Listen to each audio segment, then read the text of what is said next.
Danny, her voice dropped to a whisper. Ryan is in the lobby. He's talking to your doorman right now, and I'm standing in your kitchen wearing nothing but your hoodie. Daniel stopped breathing. 12 hours ago, she was his best friend, engaged, untouchable. The woman he had spent 4 years training himself not to want. Now she was barefoot on his kitchen tile, her mascara still smeared from last night, her engagement ring sitting on his counter like an accusation, and the man she was supposed to marry in 6 days was riding the elevator up to his floor. Daniel looked at the ring, then at Grace. "How long have you known?" he asked. She didn't answer. That silence told him everything. If this is your first time here, hit subscribe, turn on notifications, and drop your city in the comments right now. I want to see exactly how far this story travels. Now stay with me, because this one is going to change the way you think about silence. Daniel Mercer had one rule about his feelings for Grace Calloway. Don't. That was the whole rule. Don't say it. Don't think it too long. Don't linger on the way she laughed at his bad jokes or stole food off his plate, or showed up at his apartment unannounced with wine and a look on her face that said she needed exactly the kind of company that didn't ask questions. Don't notice the way she looked at his son Caleb like the boy was something precious. Don't let yourself wonder. Just don't. He had kept that rule for 4 years. Through her promotions, through her Forbes profile, through her first date with Ryan Cole, and every date after that, through the engagement announcement that came with a photograph of the two of them on a rooftop, and a caption that said, "He asked and I said yes," and about 40 people tagging Daniel in the comments with heart emojis, because apparently everyone on earth knew things about Daniel Mercer that Daniel Mercer refused to know about himself. He had kept the rule. He had been excellent at the rule. And then, at 2:14 in the morning on a Thursday in October, his phone rang and Grace's name lit up the screen, and he heard the sound of her voice unsteady, stripped down quieter than he had ever heard it, and the rule went somewhere he couldn't find it anymore. "Danny, I need you to come get me." He was already moving. "Where are you?" "Harlow's, on Meridian." A pause, the sound of noise around her, a bar crowd. "I don't want to call Ryan." Something shifted inside him at those words. Not triumph, nothing that clean. Something more complicated than that, a heaviness almost. Because the fact that she didn't want to call her fiancé was not good news. It was a signal he didn't know yet how to read. "Don't move," he said. "I'm coming." "You have Caleb." "Don't move, Grace." He called Mrs. Patterson next door. She arrived in her bathrobe with a paperback tucked under her arm and settled into the hallway chair outside Caleb's room without a word, because she had done this before, and she understood that Daniel Mercer was the kind of man whose people called him at 2 in the morning, and he always went. He drove 15 minutes through empty streets and found her in the last booth, shoes off, hair down, 3 empty glasses in front of her, and his gray hoodie, the one he had left in her car 3 weeks ago, already pulled over her blazer like she had grabbed it on instinct and held onto it all night. She looked up when he walked in, and her expression did something complicated. Relief, embarrassment. And underneath both of those, something raw and unguarded that she usually kept buried under 14 layers of competence. "You came fast," she said. "I always come fast." He slid into the seat across from her. "What happened?" "Ryan had a client dinner." She turned the water glass in her hands. "Very important clients. Collins Group, he's been building that relationship for 2 years. I was there. I said something during the pitch conversation, he didn't like it." Her voice was too even. The voice of someone who has been rehearsing calm on top of something that isn't calm at all. He put his hand on my arm, very gently, and he said very quietly, in front of 7 people, "Let the adults handle this one, sweetheart." The bar noise filled the space between them. "He said that to you," Daniel said. He said it with a smile. She looked at the table. Everyone laughed, like it was a joke, like I was in on the joke.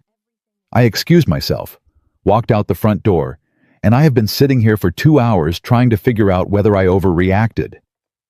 You didn't overreact. Ryan will say, I don't care what Ryan will say. His voice stayed level, quiet.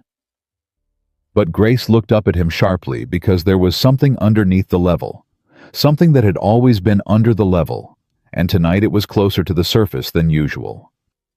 What he said to you was not okay. It doesn't matter who was at the table. It doesn't matter what deal was on the line. You do not talk to someone you love like that. Grace looked at him for a long moment. "Help me with my shoes," she said softly. "I want to go home." He helped her with the shoes. He left cash on the table. He walked her to the truck and held the door and didn't make anything of it, and she climbed in and tucked her knees up to her chest and pulled his hoodie tighter around herself, and for the whole drive neither of them said a word. And somehow the silence was more honest than anything either of them might have said. He walked her up to her building, rode the elevator to her floor, and stood with her outside her apartment door while she found her keys. "Danny," she said, not turning around. "Yeah." "Do you ever think I'm too much like professionally? As a person, too much to deal with?" The question landed like something thrown at glass. "No," he said. "I think you are exactly the right amount of everything. I think some people find that uncomfortable." She went still. "Some people," she repeated. "Yeah." She unlocked the door, turned around, looked at him with an expression he did not have a clean name for. "Good night, Danny," she said. "Good night," he said. He drove home. He sat in the parking lot for 4 minutes. He went inside and lay down on top of the covers and stared at the ceiling until his alarm went off at 6:30. He made Caleb's lunch. He started the coffee. He was on his second cup when the buzzer rang. He pressed the intercom. "It's me." Grace. Her voice thin and tight, the voice of someone who has not slept. He buzzed her in before she finished the sentence. When he opened the door, she was standing in the hallway, in the same clothes from last night, blazer gone, still wearing his hoodie. And her eyes were dry, but recently dry, the kind of dry that comes after a decision, not after rest. She was holding 2 paper coffee cups. She held one out. "I didn't know if you'd already made—" "I did," he said, "but thank you." He took the cup. He stepped back. "Come in." She came in. She stood in the middle of his apartment, looking around at Caleb's drawings on the refrigerator, and the mismatched furniture, and the chapter book lying open on the end table, and her whole body seemed to exhale, like she had been holding something tight since she walked in the door of that bar last night, and this was the first place she'd found that was safe enough to let it go. "He called me this morning," she said. "Ryan, very early, very calm." Daniel said nothing. He waited. "He told me I humiliated him in front of the Collins people. He told me I have a pattern."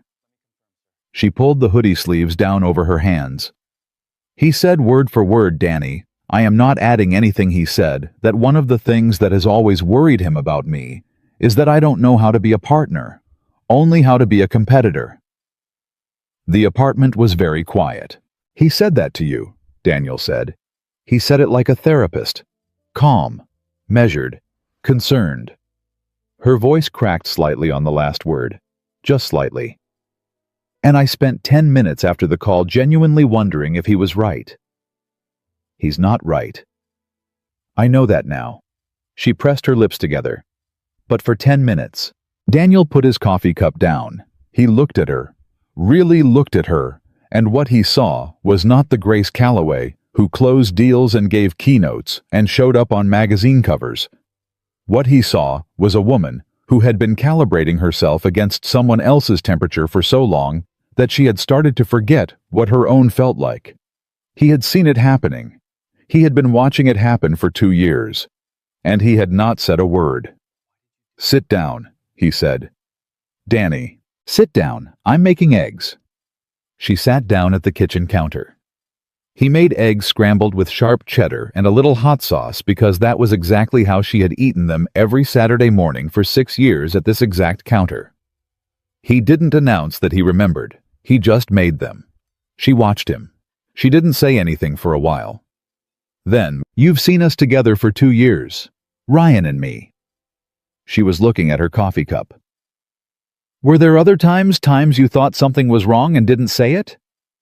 Daniel cracked 2 more eggs into the pan. "Yes," he said. The silence that followed had weight. "Why didn't you say anything?" she asked. He turned around, looked at her directly. "Because I told myself it wasn't my place. Because I told myself you were a grown woman who made her own choices, and you didn't need me second-guessing your life." He stopped. "But if I'm being honest, Grace, completely honest, I was afraid. I was afraid of being wrong. I was afraid of losing you as a friend. I was afraid of what it meant that I noticed." He held her gaze. "And while I was busy being afraid, you were in there by yourself." Grace's jaw worked. Her eyes went bright. "You can't say things like that," she said. "I know. It makes everything complicated. I know." He turned back to the stove. "Eat your eggs." She ate her eggs. Caleb appeared 20 minutes later, in his dinosaur pajamas, saw Grace, and his entire face lit up like a switch had been thrown. "Grace, how come you're here so early?" "I needed breakfast," she said simply. Caleb climbed onto the stool beside her, accepted the plate his father slid in front of him without looking, and studied Grace with the unvarnished evaluation only a 7-year-old can manage. "You look tired," he announced. "Caleb," Daniel said. "It's okay," Grace said. "He's right." She looked at Caleb. "I didn't sleep much, buddy." "When I can't sleep, Dad lets me watch cartoons and he sits next to me," Caleb said. "It helps." Something moved across Grace's face. Something quick and quiet, and very close to the surface. "Does it?" she said. "Every time." Caleb picked up his fork. "You can stay if you want. We have good cartoons on Saturdays." Grace looked at Daniel. Daniel shrugged one shoulder. "Kid makes a solid case." "Yeah," Grace said softly. "Okay. Maybe just for a little while." They moved to the couch. Caleb sat between them. Something animated played on the television that Daniel paid no attention to because his attention was divided between the boy leaning against his side and the woman on the other end of the couch who had pulled her knees up and tucked herself into the corner cushion and let her eyes close for a few minutes in the particular way of someone who is, for the first time in a long time, not afraid of what might happen while they aren't watching. Daniel looked at her. "Don't said the rule." He looked away. Then his phone vibrated on the coffee table. He glanced at the screen. Ryan Cole. Caleb looked at the phone, looked at his father. "Aren't you gonna get it?" "No," Daniel said. He turned the phone face down. Caleb accepted this without question and went back to his cartoon. Grace had opened her eyes. She was looking at Daniel's hand on top of the face-down phone. She didn't say anything, but her hand moved across the couch cushion slowly until her fingers were very close to his. Not touching, just close. That was the moment Daniel understood that the situation he was in was no longer the situation he had thought he was in. This was not a friend in a rough patch needing a safe place to land. Something had already shifted quietly in the night the way tides shift, and neither of them had named it yet, but they were both already standing in a different place than they had been yesterday. He did not move his hand away. 20 minutes later, Caleb had fallen asleep sideways on the couch with his feet in Daniel's lap. Grace stood up quietly and went to the kitchen for water. Daniel eased Caleb's feet down and followed. Grace was standing at the kitchen counter with her back to him, and she was looking at something. He came around to see what. Her engagement ring was sitting on the counter. She had taken it off.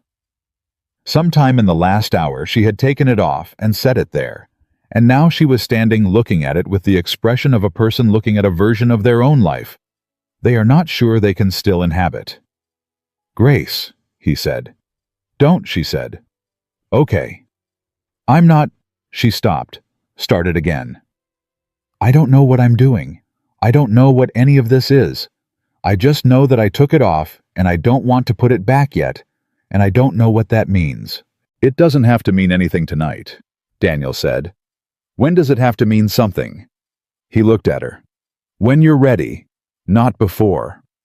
She turned around. She was close to him in the small kitchen, and her eyes were searching his face for something he wasn't sure what, some kind of anchor, maybe some fixed point.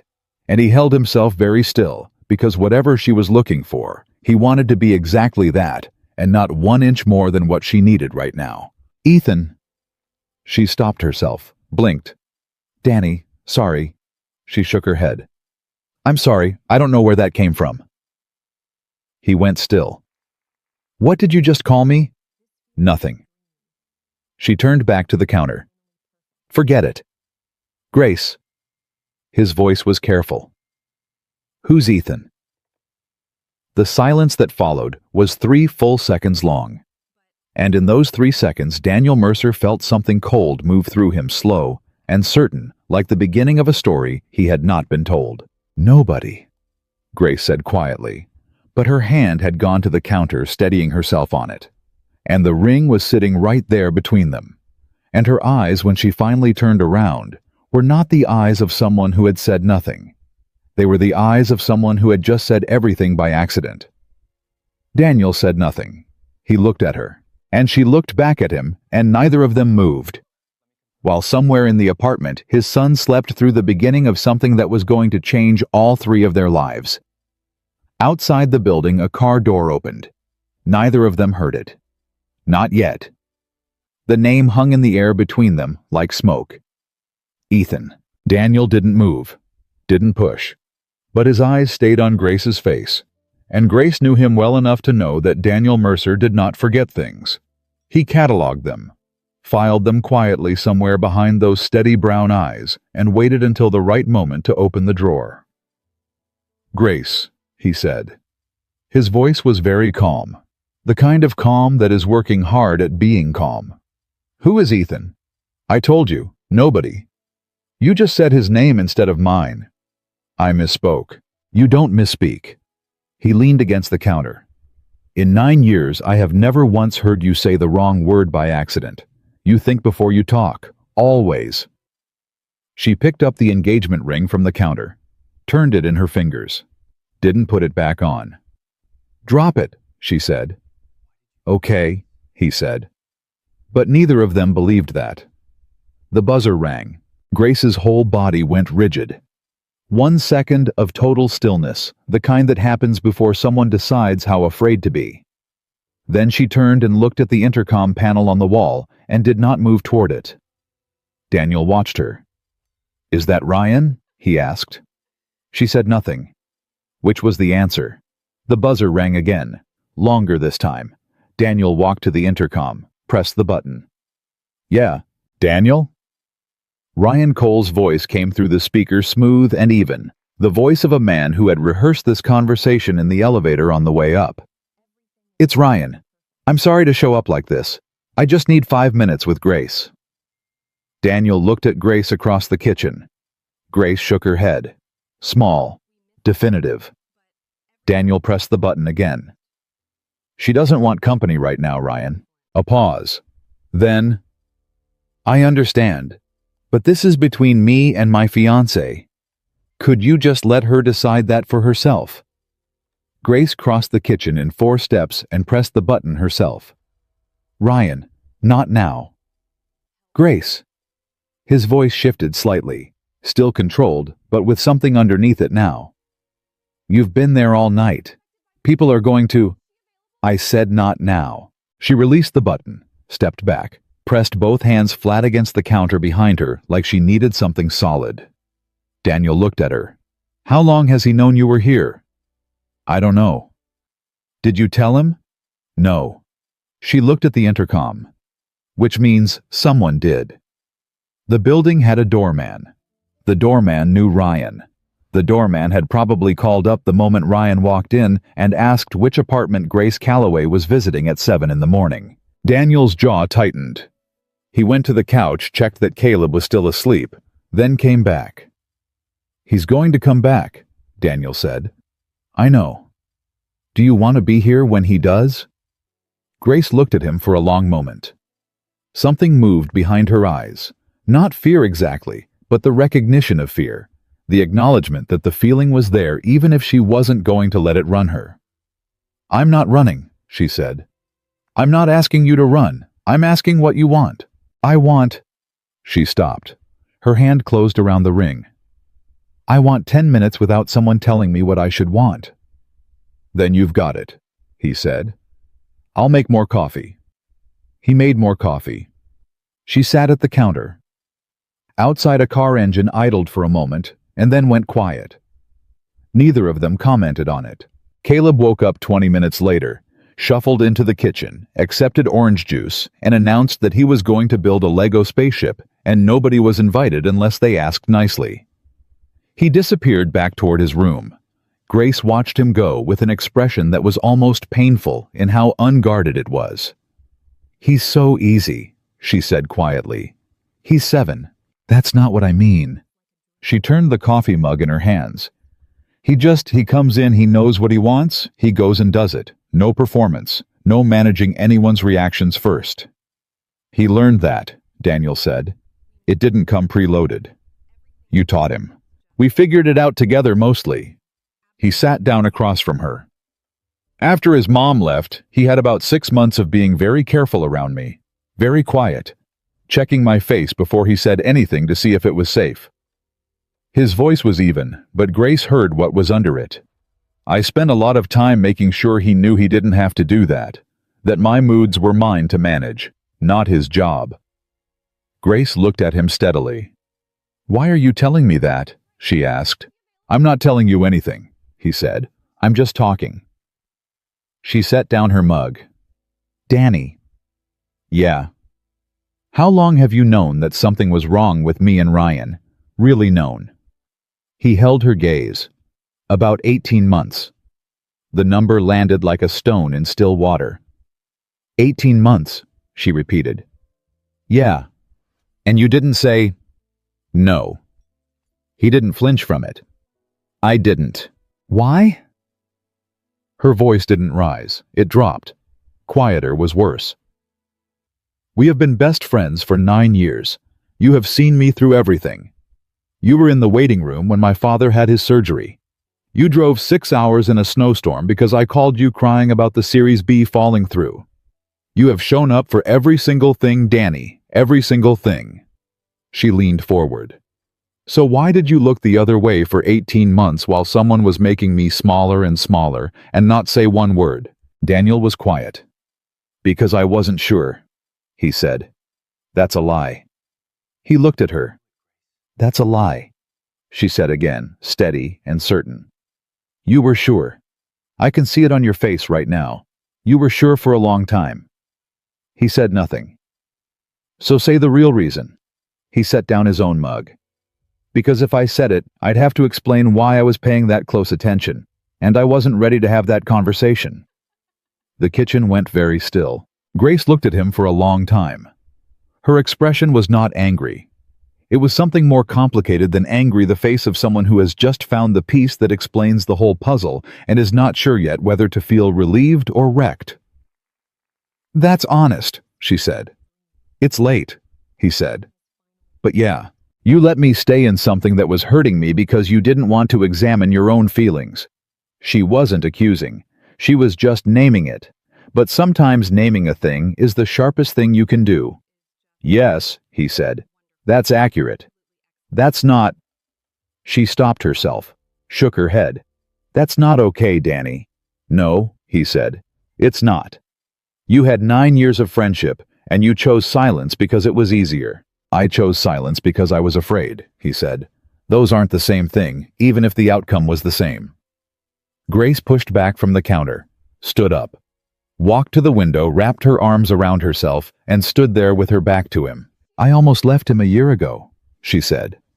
Her voice was quiet, conversational, almost like she was reporting something from a distance.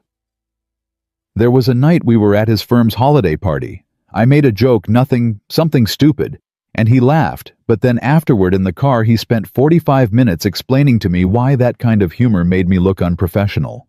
Not angry, just calm, instructive." She paused. "I sat there and listened, and then I apologized. I actually apologized, Danny, for being funny at a party." Daniel said nothing. "I thought about calling you that night," she said. "I had my phone out. I typed your name. I deleted it. Why? She turned around. Because I knew what you would say. What would I have said? Nothing, she said. You would have listened, and you would have been careful, and you would have said something like, "That doesn't sound great, and let me come to my own conclusions." Because that's what you do. You're careful with me. Her eyes were very direct. And I needed someone to be not careful. Just once. I needed someone to say the actual words. Daniel held her gaze and did not look away. I know, he said. Say it now, she said. Whatever you should have said a year ago, say it now. He stood up. You deserve someone who thinks your laugh is an asset, not a liability. You deserve someone who introduces you to important people and then steps back so they can see who you actually are, instead of editing you in real time so they can control what they see. Ryan is not that person. He has never been that person. And I knew it, and I said nothing because I was a coward, and I'm sorry. Grace's eyes filled. She didn't let the tears fall. She had that much control still, but her eyes went bright and her throat worked. Say the rest, she said. Grace, say it, all of it. He looked at her. 4 years of a rule that no longer existed. 4 years of mornings like this one that he had not let himself want. I love you, he said. Quiet, no performance, like stating a fact. I have been in love with you for 4 years, and I handled it about as well as I've just described. The silence lasted exactly 4 seconds. Then Grace said, I know. You? I've known for about 2 years, she said. Daniel stared at her. I didn't know what to do with it, she said. So I did nothing. And then Ryan was there, and he was certain, and he wanted things in a very clear and organized way, and I thought maybe certain is what I need. Maybe certain is better than complicated. She looked down at the ring in her hand. Turns out, certain can be its own kind of cage. The front door buzzer went off again. Both of them looked at the panel. This time, it rang 3 times in a row. Grace looked at Daniel. Don't answer it. Okay. I mean it. Not yet. Okay, Grace. But the buzzing stopped on its own, and 30 seconds later his phone rang. Not the building intercom. His personal cell. Ryan's name on the screen. He held it up so Grace could see. Answer it, she said. You sure? Answer it. Put it on speaker. I want to hear how he talks to you when he thinks I'm not listening. Daniel answered. Put it on speaker. Set it on the counter. Hey, Ryan. His voice was perfectly ordinary. Daniel. Ryan's voice was warm. That specific warmth that is constructed very deliberately. Hey, man. I'm sorry about the buzzer. I wasn't trying to make this weird. Grace had a rough night. I want to make sure she's okay. She's okay. Is she there? Can I talk to her? She's in the bathroom. I'll tell her you called. A pause. Listen. Between us. Ryan's voice dropped slightly, became more intimate, the voice of one man confiding in another. I'm a little worried about her. She's been under a lot of stress with the company. The wedding planning, I think, last night just sort of broke something loose. You know how she gets? Daniel's eyes went to Grace. Grace's jaw was tight. Her eyes were absolutely still. How does she get? Daniel asked. Another pause. Slightly longer this time. Ryan recalibrating. You know, emotional. She takes things personally when she's overwhelmed. I'm not criticizing her. I love her, you know that. I just want to make sure she's with someone who understands the context. I wouldn't want anyone drawing conclusions based on one bad night. Grace picked up the phone, took it off speaker, held it to her ear. Hello, Ryan, she said. The silence on the other end lasted 2 full seconds. Grace. His voice shifted, something careful moving into it. Honey, how are you feeling?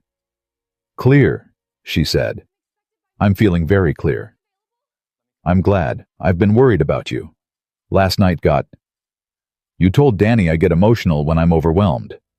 She said it without inflection. That's how you described it to my best friend. She gets emotional. Grace, I was trying to give context. You were trying to manage the narrative before I could. She wasn't raising her voice. She didn't need to. That's what you do. When something goes sideways, you get ahead of it. You called Danny to find out how much I'd said and to make sure he was framing it the way you need it framed.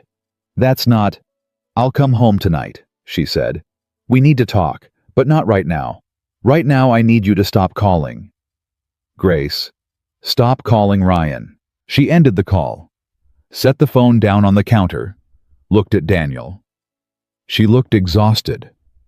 Not physically, she looked like someone who had been doing an enormous amount of structural work for a very long time and had just put the load down for a moment and was feeling both the relief and the unfamiliar weight of her own empty hands. He's going to call your friends next, she said. He's already started building the story. What story? That I'm not stable. That last night was an episode. That he's worried. She said it matter-of-factly, like she was describing a business competitor's strategy.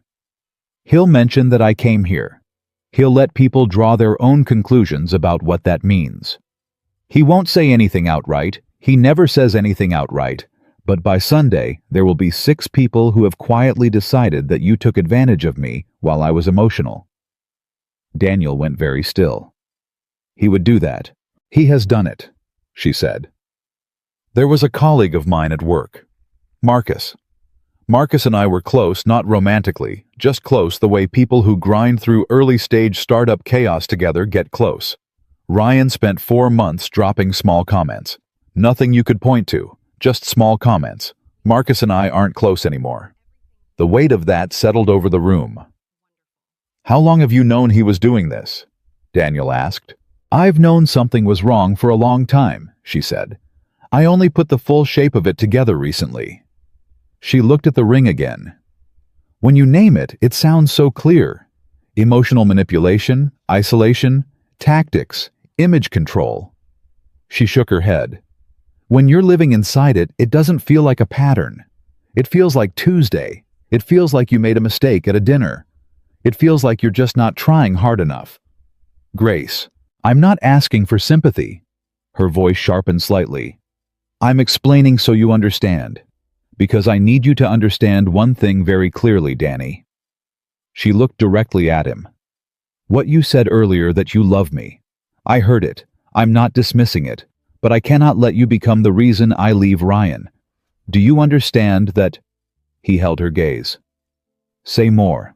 If I leave Ryan because of you, because there's a somewhere else to go, then I never actually faced it. I just traded one place to land for another. Her voice was steady, but something underneath it was fierce.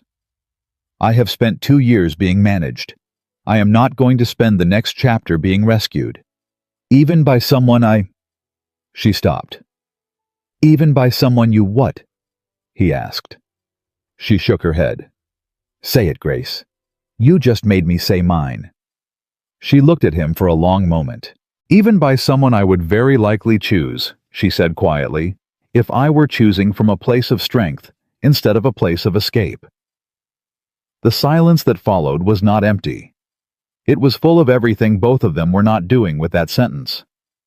Caleb appeared in the doorway with a half-built Lego spaceship in his hands and the expression of someone who has been working on a very hard problem. Dad, he said, the wing keeps falling off. Can you fix it? Daniel looked at him, then at Grace. Yeah, buddy, he said.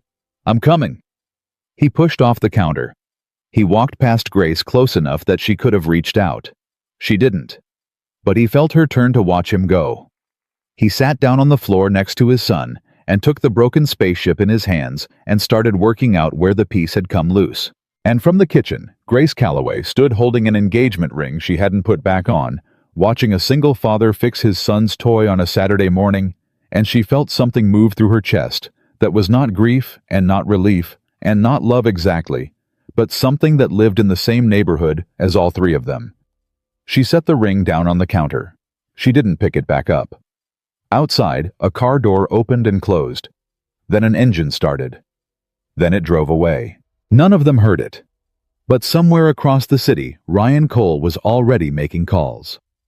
Ryan made 5 calls before noon. Daniel didn't know that yet. He found out the way you find out most things you were hoping weren't true through a friend who cared enough to be uncomfortable. Maya Torres showed up at his door at 11:30 on Saturday with her arms crossed and the specific expression she wore when she had information she didn't want to deliver. Maya was Grace's college roommate, her emergency contact on 3 separate documents, and the kind of woman who had zero patience for anything she classified as male nonsense, which covered a wider range of behavior than most men realized until they were already inside it. She looked at Daniel. She looked past him at Grace, who was sitting on the floor with Caleb helping assemble the repaired Lego spaceship. Then she looked back at Daniel. "We need to talk," she said. "Outside." Daniel stepped into the hallway and pulled the door mostly closed behind him. Maya did not ease into it. Ryan called Josh. He called Priya. He called Grace's mother. She watched Daniel's face. He told Josh that Grace showed up at your apartment in an emotional state last night, and that he's worried she's not in the right headspace for the wedding. He told Priya that he thinks the pressure of running the company has been affecting Grace's judgment for months. And he told Angela... She paused. He told Angela that he has concerns about your relationship with Grace and whether the boundaries there have always been appropriate. The hallway was quiet. He told her mother that, Daniel said, word for word according to Josh, who heard it from Priya, who called Angela directly to ask if she was okay. Maya's voice was controlled, but her eyes were not. Angela called Ryan back and told him she agreed completely. Said Grace has always been too attached to you. Said it wasn't healthy. Daniel said nothing for a moment. He moved fast, he said. He always moves fast, Maya said. That's what people like Ryan do. They don't fight loud. They fight early. She stepped closer. Danny, I need to ask you something, and I need you to answer me straight. Okay? Do you love her? He looked at Maya directly. Yes. Maya closed her eyes for exactly 1 second, opened them. For how long? 4 years. Does she know?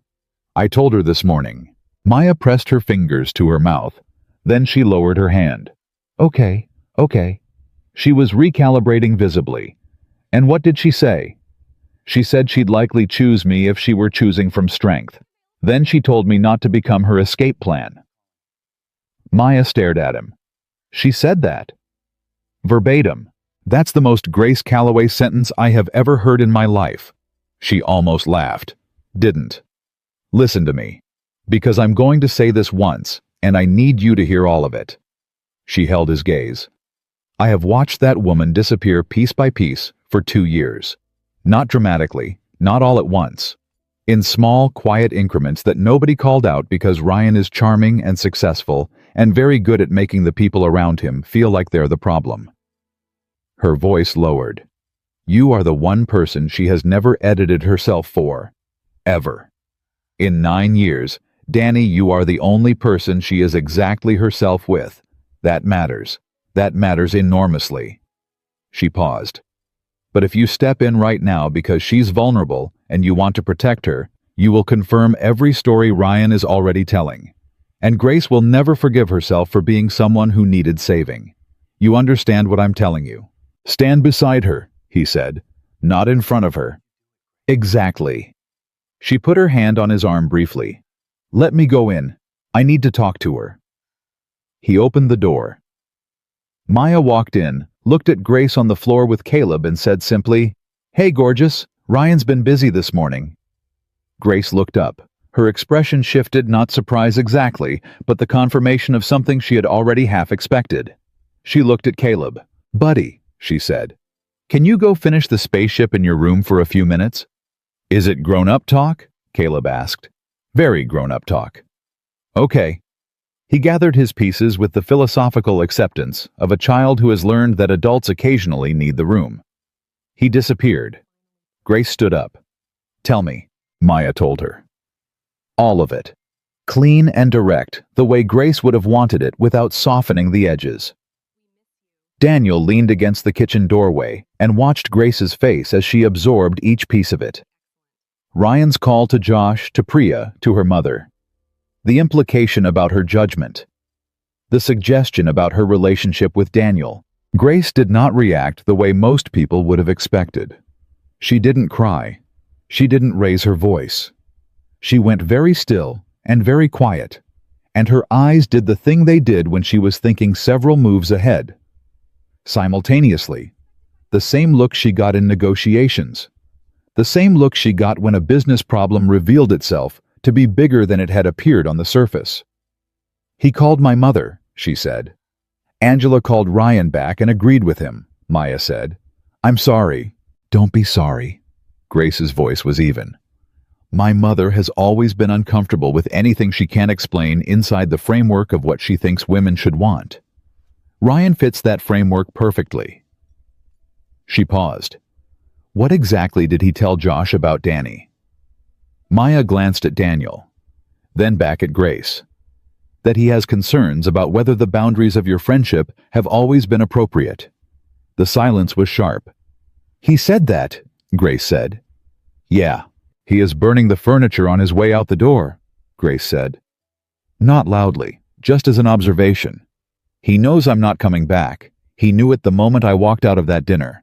So now he's making sure that whatever happens next looks like my failure and not his." "Grace?" Daniel started. "I'm not upset," she said. "I mean, I am, but not in a falling apart way." She looked at him. "In a very clear-eyed, I finally see the whole picture way." She sat down at the counter. "He's been doing this the entire time, hasn't he? Anytime I got too close to someone, anytime I had a relationship that existed outside of his visibility, small comments, concerned observations, he never needed to forbid anything. He just needed to make people doubt." Daniel said nothing. "You had a business dinner 18 months ago," Maya said carefully. "With Marcus Kim. You two were close before that." Grace went still. "Ryan happened to Marcus." "I think so," Maya said. Grace put both hands flat on the counter, pressed down, breathed, then looked up at Daniel with an expression that was complicated in ways that took a moment to read, because it was grief and relief and fury and clarity all at the same time, and they were all completely genuine. "You watched him do it," she said to Daniel. "Marcus." "I didn't know what I was watching," Daniel said. "I thought it was just Ryan being territorial." "There's no just about territorial," Grace said. "Territorial is the whole game." She shook her head slowly. "I used to think I was so good at reading people.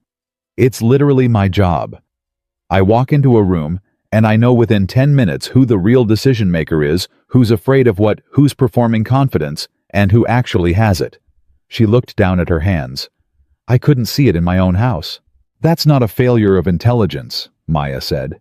"That's what proximity does. You can see everything clearly from the outside. From the inside, you're just trying to get through the day."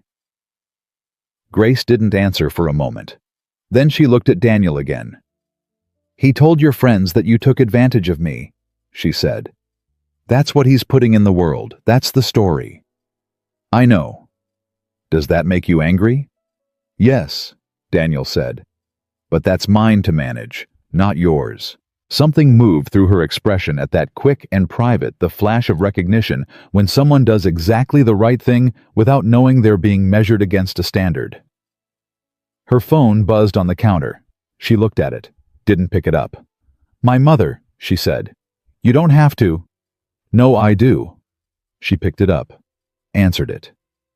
Daniel started to move away to give her space. Grace shook her head at him. "Stay." He stayed. "Hi, Mom." Her voice was composed, professional almost. Angela Calloway's voice came through audible enough in the quiet kitchen. High and tight, and dressed in concern that didn't quite fit right. "Grace, honey, I've been talking to Ryan. He's so worried about you. We're all worried about you." "I'm fine, Mom." "He says you've been at Daniel's since last night. Sweetheart, that doesn't look good. What are people going to think?" "I don't know," Grace said. "What do you think they should think?" "I think you should come home. Ryan loves you. Every couple has rough patches before the wedding. He told 7 people in a restaurant to let the adults talk while he pointed at me." A pause. Grace, you know how important the Collins account is to him. Sometimes we have to support our partners even when— Mom. Grace's voice dropped to something very quiet.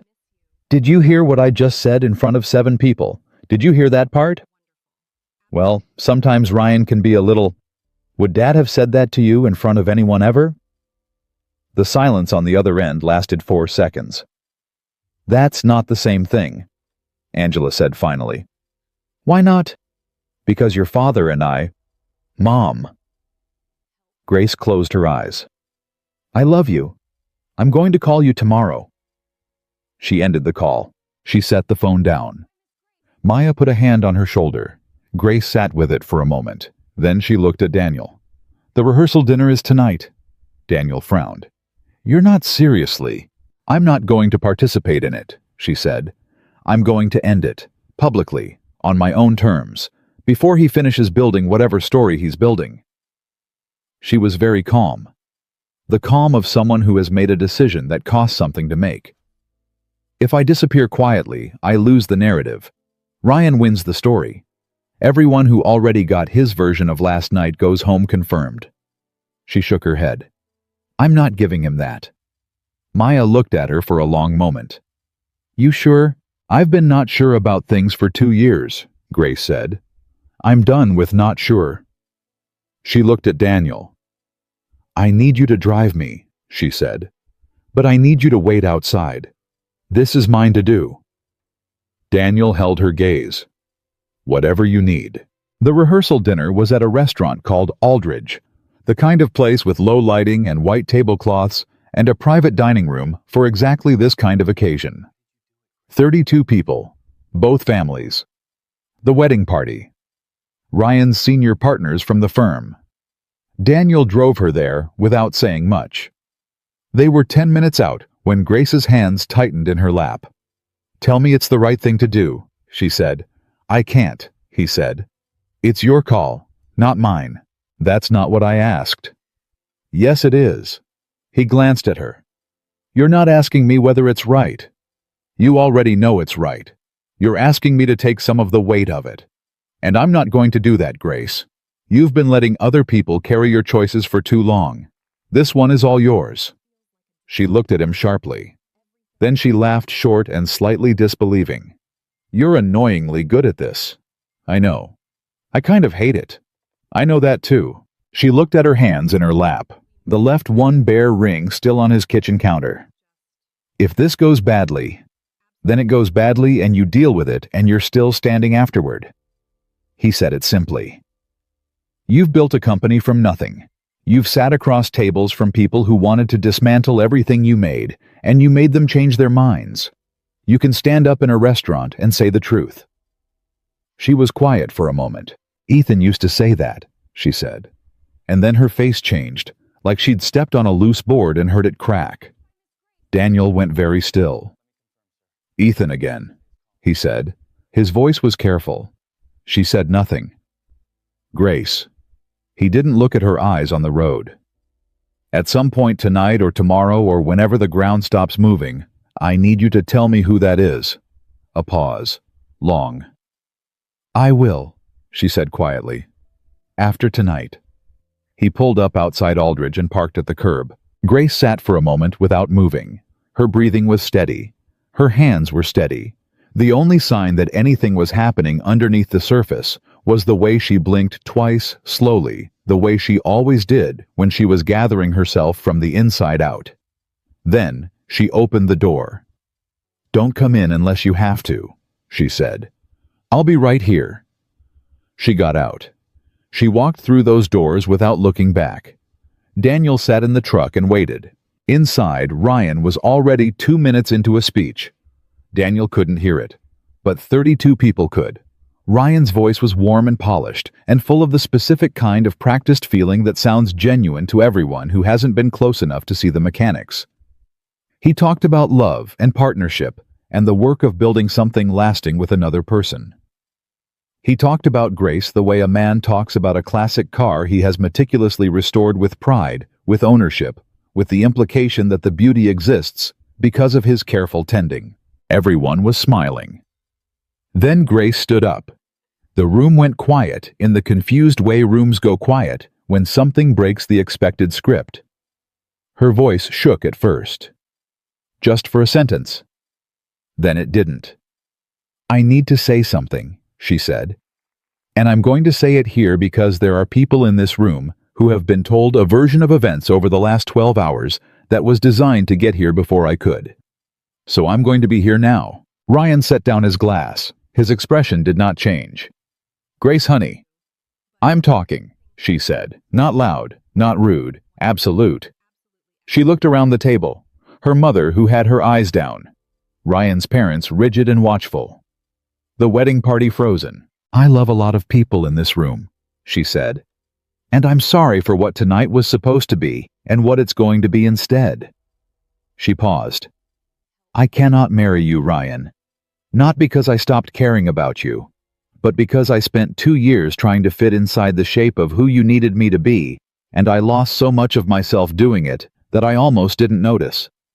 Her voice was steady and clean. Love should not feel like a performance review. It shouldn't feel like calibration.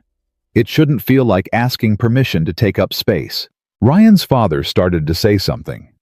Ryan stopped him with a hand.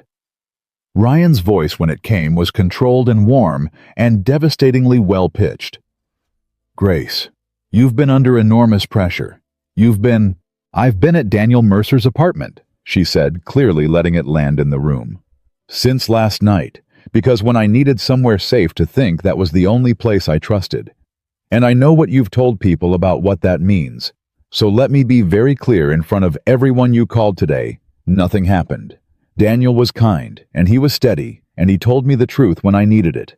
And the fact that I ran to my best friend instead of my fiancé should tell you everything about the state of this relationship that no one here wanted to name." Silence. Ryan's composure cracked just barely, just at the edges. His voice dropped an octave. "You're embarrassing yourself." And then, the door of the private dining room opened. Because Ryan had made one mistake in the last 30 seconds. He had said Daniel's name loud enough that it carried loud enough that the hostess standing near the entrance heard it loud enough that it reached the man sitting in a truck outside, who had heard it through the closing door. Daniel walked in. Not fast, not dramatic. He just walked in and stood inside the door and looked at Ryan with the quiet, particular attention of a man who has been patient for a very long time and has now run out of patience. Ryan turned to him, and because Ryan was Ryan, because the move was already in his hand, he said it. "There he is," Ryan said. "The man who's been waiting for this moment for 4 years. You finally got what you wanted." The room held its breath. Daniel looked at him for a moment. Then, "Yeah," he said. "I love her. I've never hidden that from myself, even when I should have said it out loud sooner." He did not raise his voice. He looked at Ryan with the steadiness of someone who has spent years learning what it means to be a safe place for people who needed one. "But I never once made her responsible for my feelings. I never once used what I felt as a reason to edit her or manage her or make her smaller so I could feel bigger." He paused. "You didn't love her, Ryan. You curated her. There's a difference." She just finally saw it. Ryan's mother made a sound. Angela Calloway had both hands pressed to the table. Grace reached into her purse. She set the engagement ring on the white tablecloth in front of Ryan. It made a very small sound. The room heard every bit of it.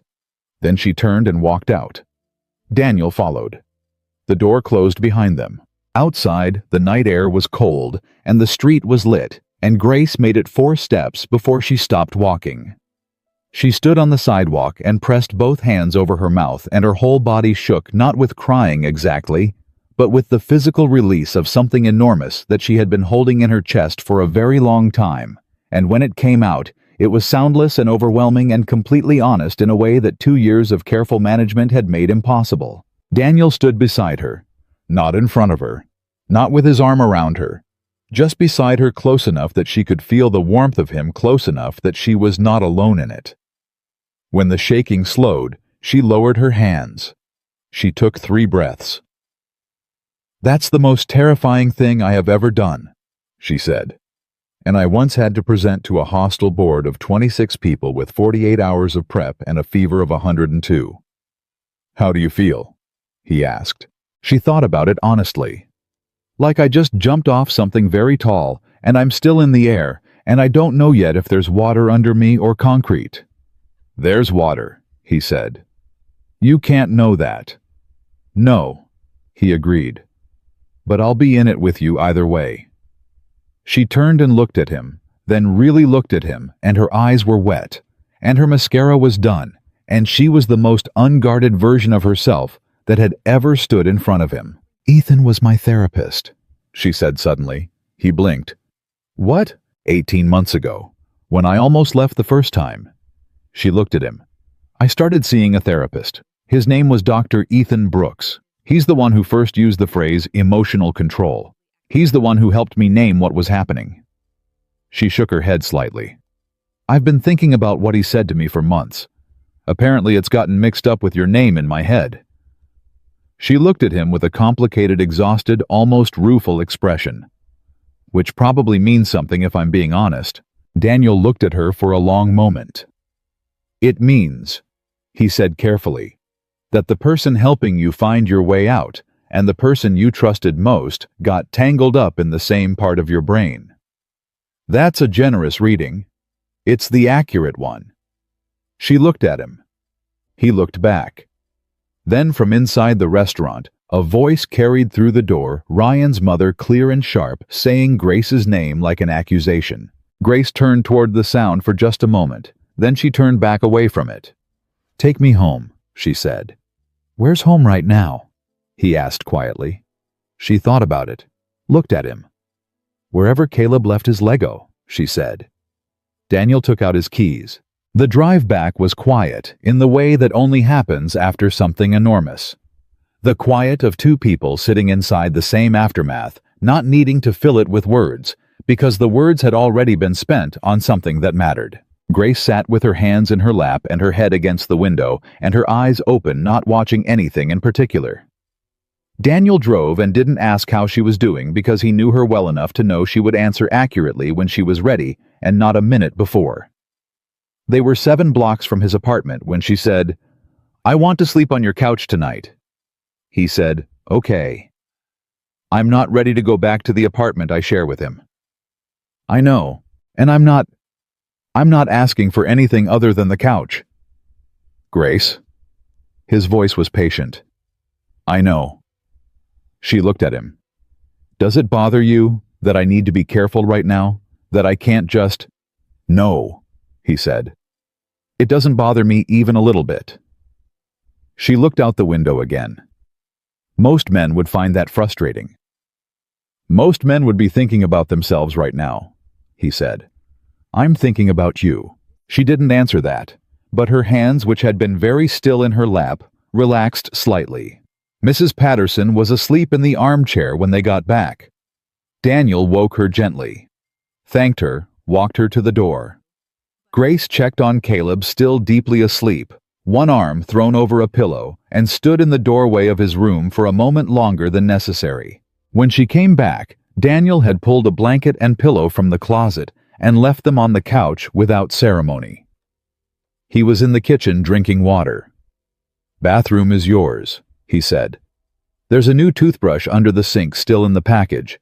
I keep spares because Caleb loses his approximately every 11 days. That sounds right, she said softly. You want anything water tea? No. She looked at him across the small apartment. Danny. Yeah, thank you. She said it plainly. No performance around it, no qualification. Just the 2 words, stripped of everything except what they meant. He nodded. Get some sleep. She did, or something close enough to it. Daniel lay on his bed and stared at the ceiling for 2 hours and thought about Ethan Brooks' therapist, who had apparently occupied a space in Grace's head that had gotten tangled up with him. He turned that over quietly. Not with jealousy, there was nothing to be jealous of, but with the particular attention of a man trying to understand the full shape of what had happened to the woman on his couch, and how much of it she had carried alone, and for how long. He was still thinking about it when he heard her cry. Not loud, not dramatic.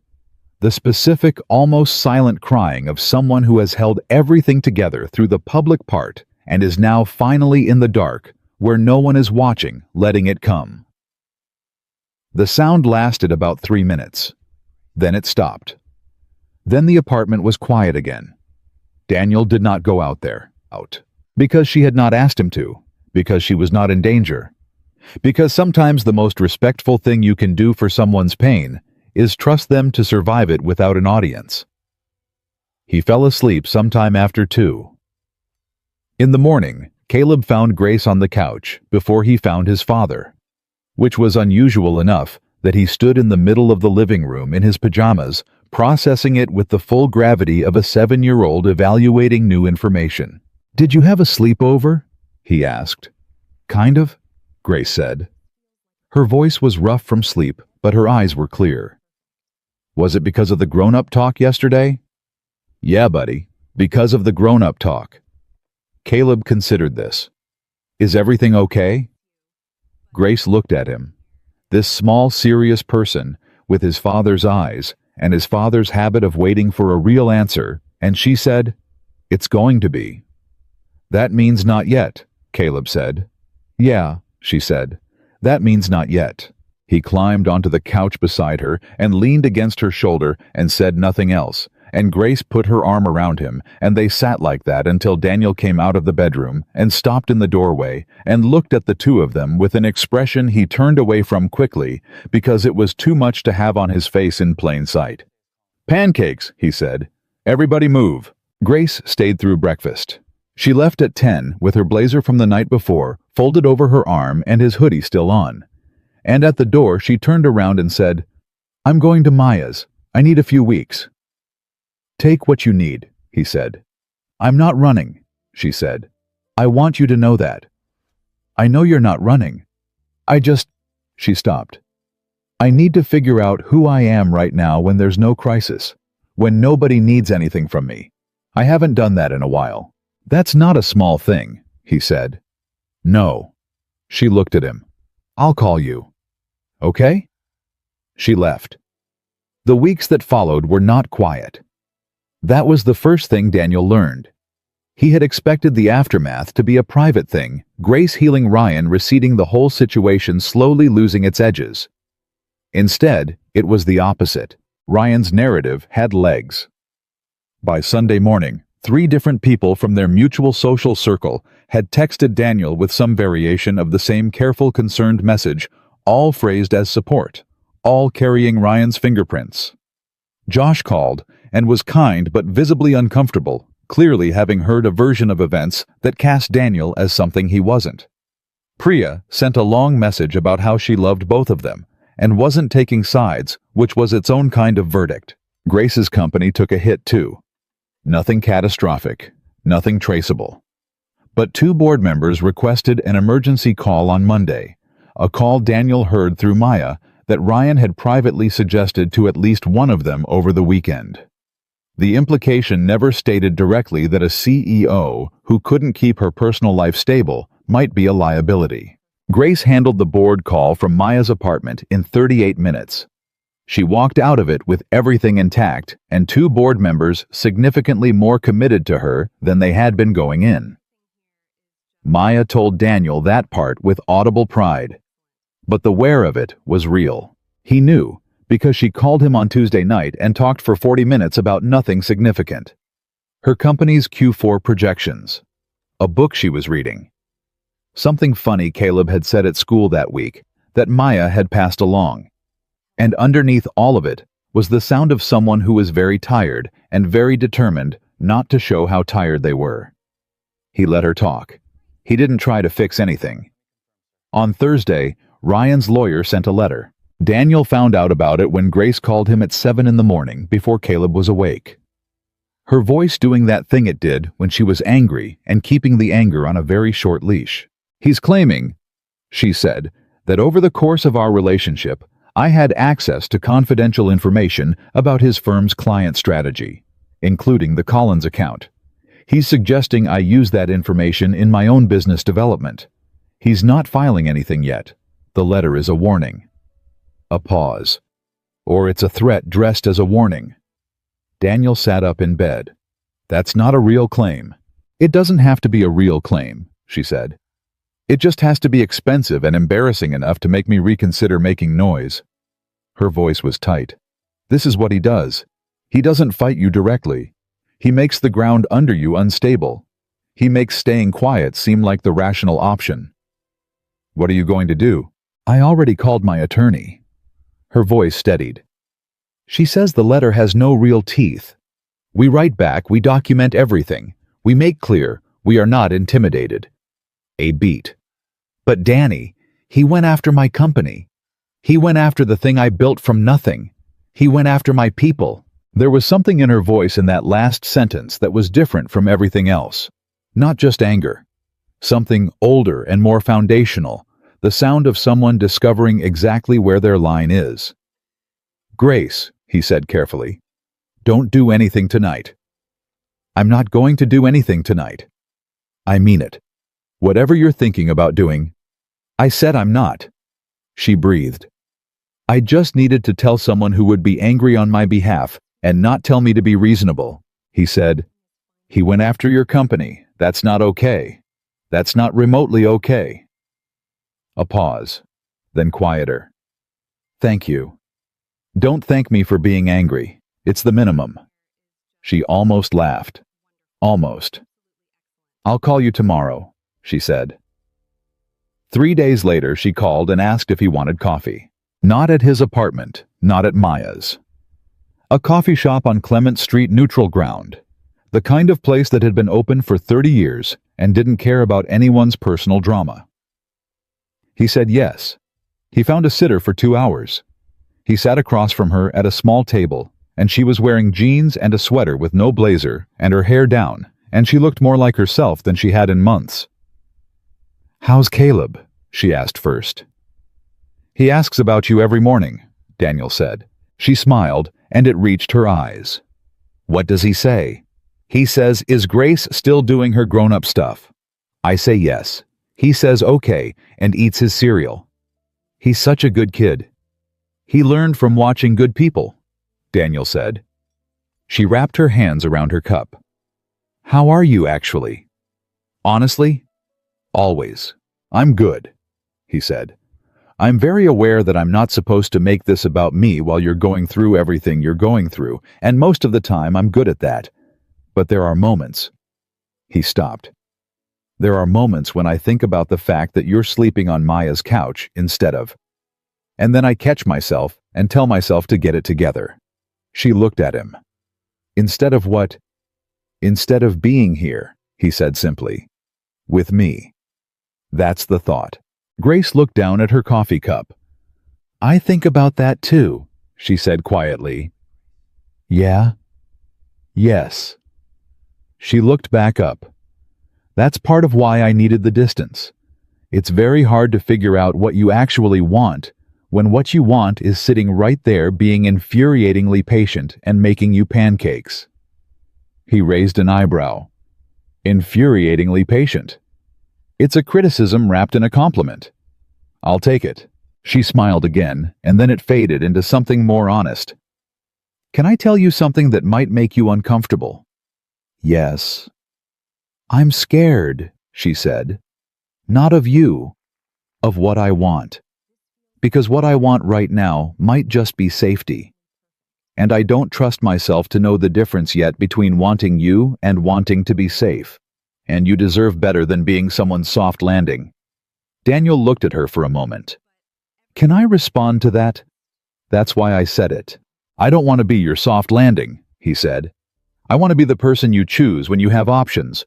When you're standing on solid ground with your company running, and your own apartment, and your own life exactly the way you want it, and you choose this anyway. He held her gaze. I'm not going anywhere while you figure that out, but I'm not a consolation prize, and I'm not a safety blanket, and I know the difference. I just need you to find the place where you know it too. She was quiet for a moment. Her eyes were bright. What if I get there, she said slowly, and I'm scared I only know how to be with someone who needs saving? What if that's the version you fell in love with? Then don't let me save you, he said. Let me know you. She stared at him. Let me know the version that doesn't need anything from me, he said. The version that's fine on her own and chooses this because she wants to, not because she needs to. Let me know that version, because that's the one I'm interested in. Something shifted in her face. Not a dramatic shift. The quiet kind. The kind that happens when a sentence finds the exact place in a person that needed to hear it. She said nothing for a moment. Then, "You're going to make this very hard to walk away from." "That's the plan," he said. They drank their coffee. They talked for 90 minutes. About real things. Her company, the board situation, the therapist she'd started seeing again. Caleb's school, a road trip Daniel had been thinking about taking with his son over the summer. Normal things, mundane things, the texture of actual lives. And Daniel noticed he cataloged it carefully in that quiet internal way of his that Grace laughed 4 times. Real laughs. The kind that surprised her. The kind she didn't manage on the way out. He counted them like inventory. 3 weeks later, she called to tell him Ryan had quietly retracted the legal letter through his attorney. No explanation, just a retraction, just a, "My lawyer says he blinked," Grace said. "She says men like him bank on the other person backing down first. When you don't, they have nothing." "How does that feel?" Daniel asked. "Like putting down a weight I'd stopped noticing I was carrying." They were meeting for coffee twice a week by then. Sometimes 3 times. Always in public, always on neutral ground, always with a beginning and an end. Time that Grace set, because she needed the structure of it, needed to know that nothing was being assumed. Daniel respected every single boundary, without being asked twice. And then one Thursday in December, 3 weeks before Christmas, Grace showed up at his apartment unannounced for the first time since the morning everything had broken open. She had Caleb's favorite brand of hot chocolate mix, and a look on her face that was nervous in a way he hadn't seen from her before. Not the managed composure of a woman in crisis, but the genuine vulnerability of a woman who knew exactly what she was doing and was doing it anyway. "I looked at apartments," she said, standing in his doorway. "For myself, a new place. I put a deposit down this morning." "That's great, Grace." "It's 3 blocks from here," she said. He went still. "I didn't plan that," she said quickly. "It's just it was the right place. Good building, right price, good light. It happened to be 3 blocks away." She met his eyes. "I'm not running toward you. I just stopped running away." He looked at her for a long moment. "You want to come in," he said. "Is Caleb home?" "He's at a birthday party until 5. "Then yes," she said. "I want to come in." She stepped inside. He closed the door. She set the hot chocolate on the counter and turned around and looked at him with the specific expression of a woman who has done the internal work and arrived somewhere on the other side of it and is ready to let someone see her there. "I talked to Dr. Brooks last week," she said. "My therapist. I told him about you, about all of this." She paused. "He said something I want to tell you." "Okay." He said that the difference between choosing someone from a place of healing and choosing someone from a place of need is that one of them feels like relief and the other one feels like wanting. She looked at Daniel steadily. "This feels like wanting." The apartment was quiet. Daniel crossed the kitchen, stopped 2 feet in front of her. "I've wanted you for 4 years," he said. "I have never once not known the difference." "I know that now," she said. He reached up and tucked a piece of hair behind her ear, one small, careful gesture, nothing rushed, nothing taken. "What do you want to happen next?" he asked. She looked up at him. "I want it to be slow," she said. "I want it to be real. I want it to be nothing like anything I've had before." "Slow," he said. "Real. Nothing like before." He held her gaze. "I can do that." "I know you can," she said. "That's why I'm here." Outside, it had started to rain. Neither of them noticed.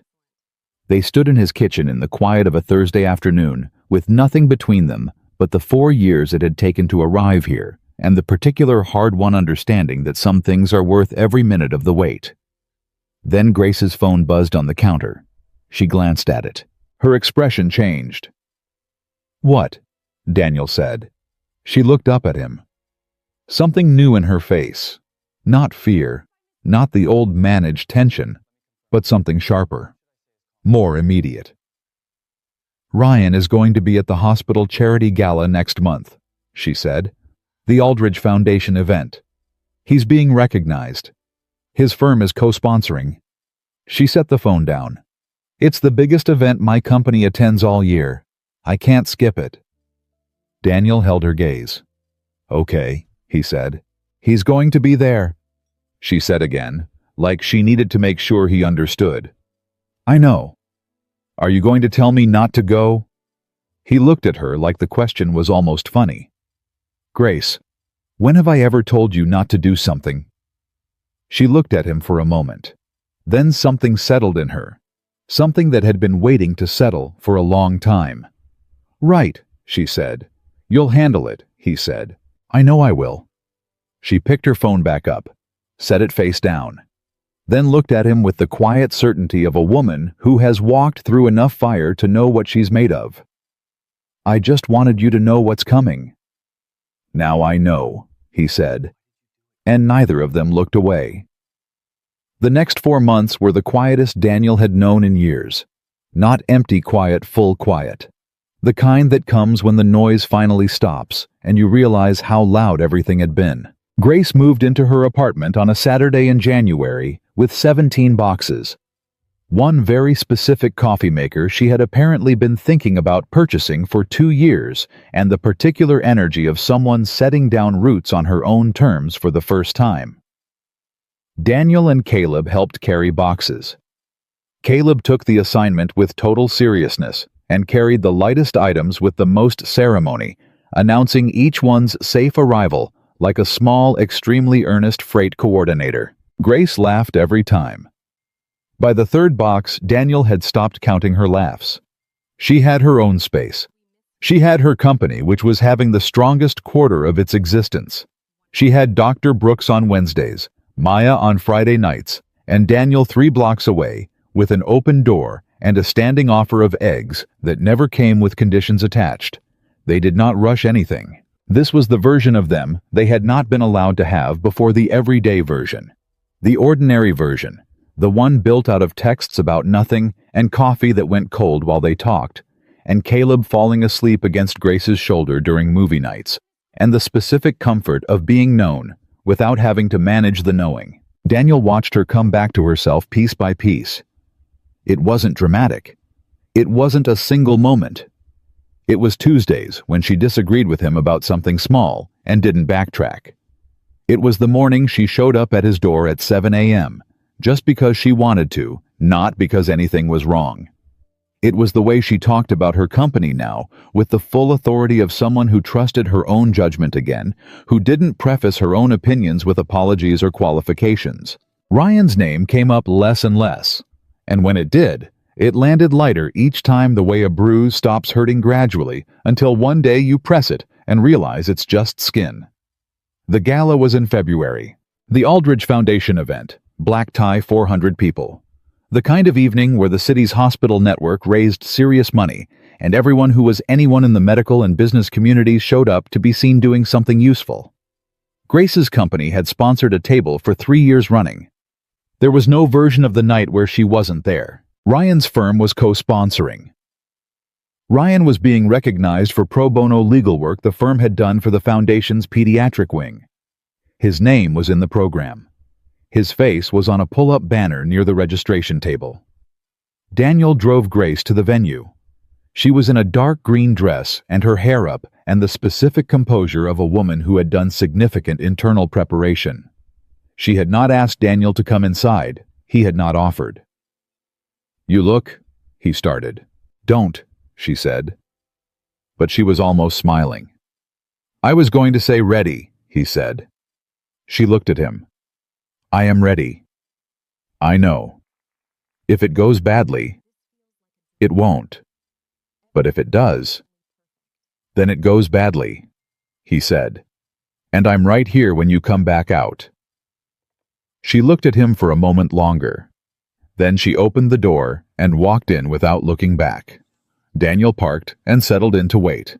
The evening was cold and clear, and he had the radio on low, and he thought about nothing in particular and everything quietly the way he had learned to think when waiting was what the situation called for. Inside, Grace moved through the room with the ease of a woman who had spent years reading spaces and the people in them.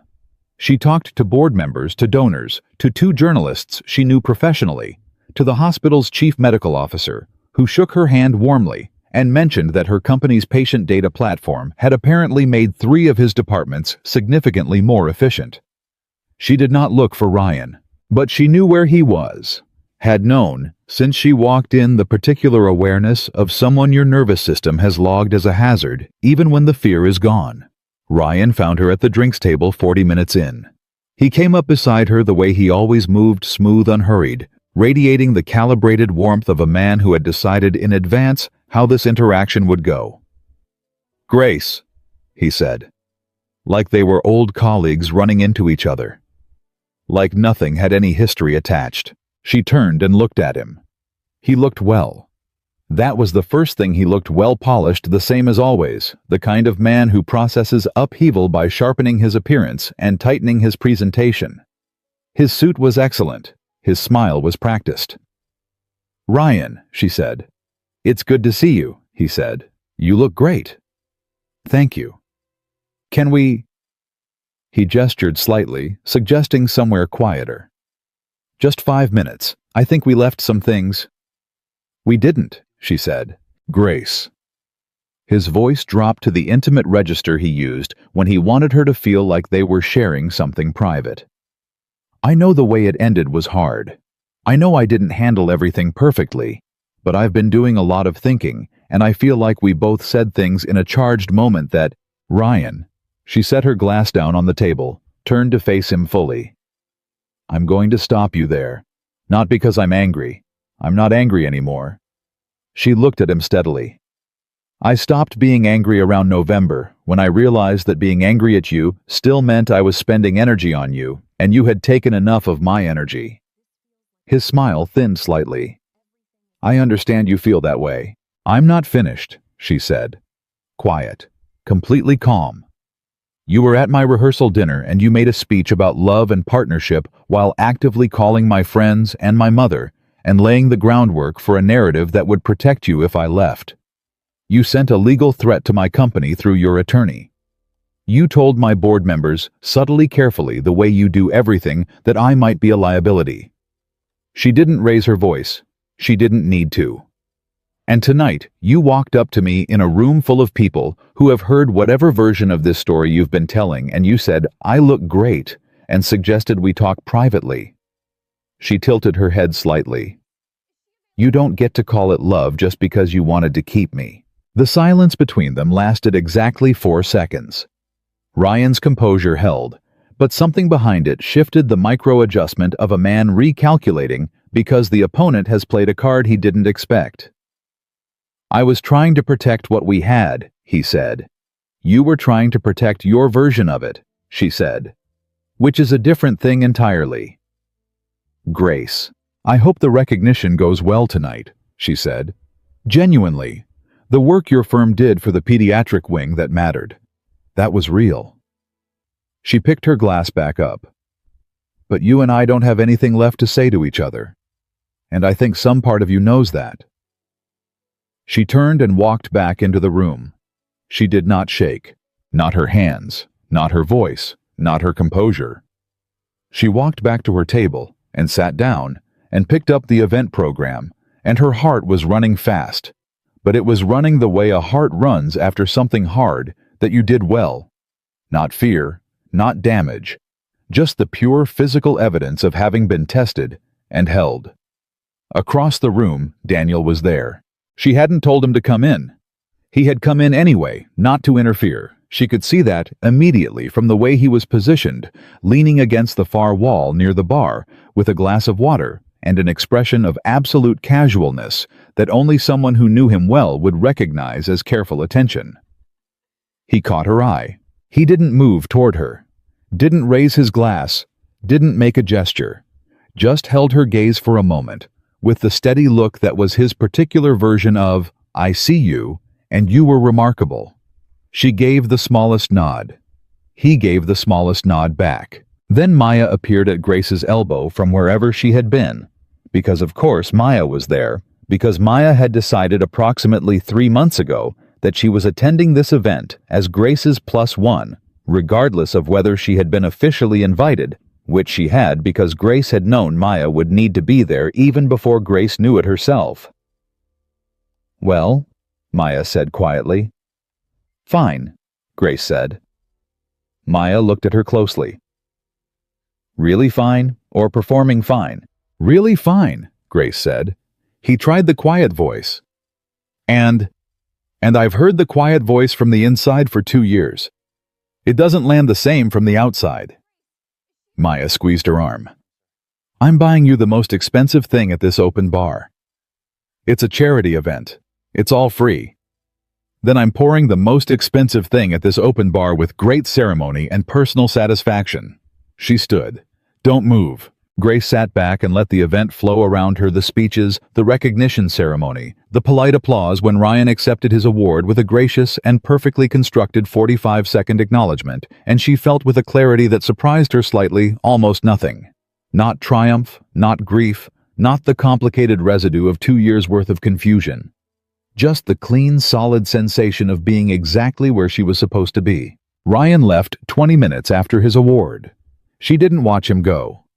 But she knew the moment he was gone the way you know when a low-frequency sound you'd stopped noticing finally stops a slight lifting, a subtle shift in the air. She stayed another hour. She talked to people she liked. She laughed at something the hospital's CFO said that was genuinely funny. She accepted a compliment about her company's work from a woman she'd been trying to get a meeting with for 6 months and turned it into a lunch invitation on the spot. She was herself.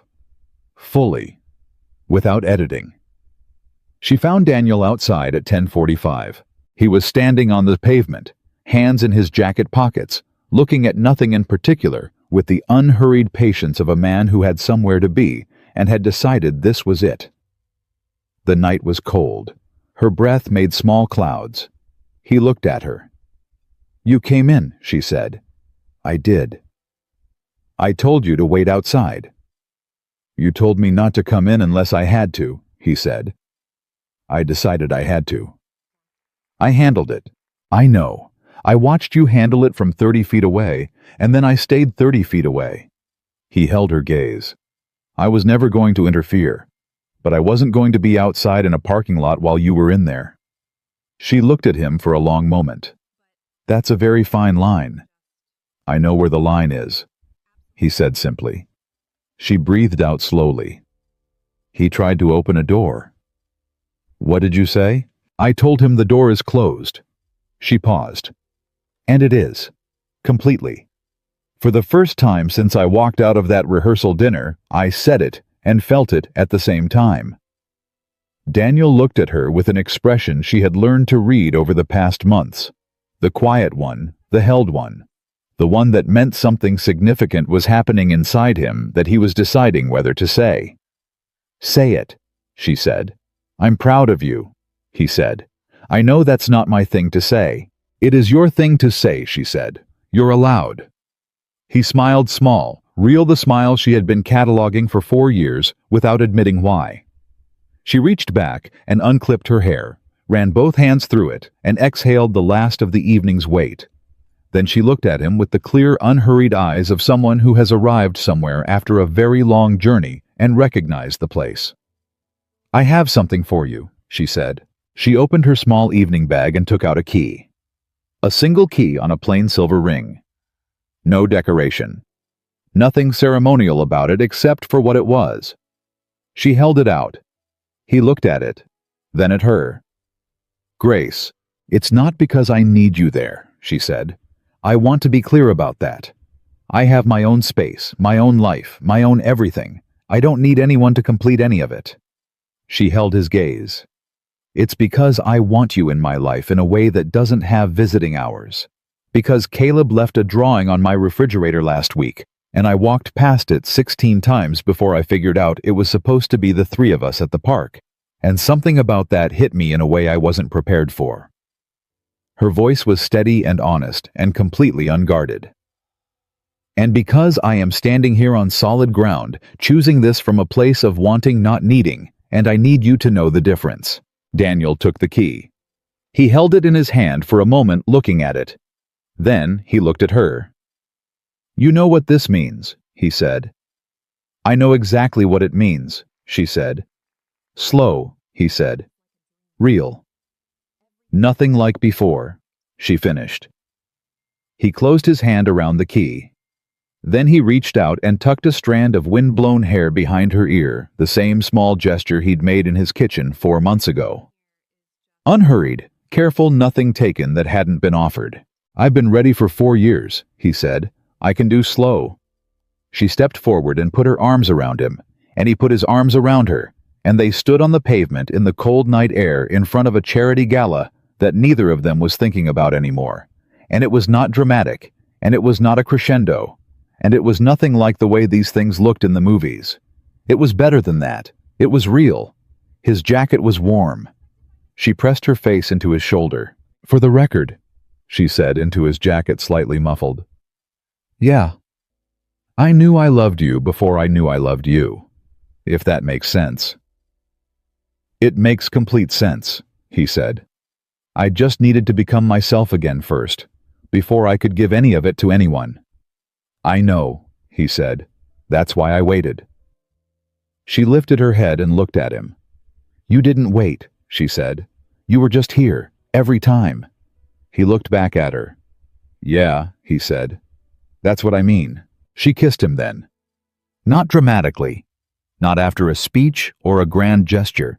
Just a kiss on a cold February night outside a charity event, simple and certain and entirely unhurried, with the particular quality of something that has been a long time coming and knows it and is not in a rush because it is not going anywhere. When she pulled back, she was smiling. Caleb is going to be absolutely insufferable about this, she said. He's been asking me for 2 months if you're my girlfriend, Daniel said. What did you tell him? I told him it was complicated. And what did he say?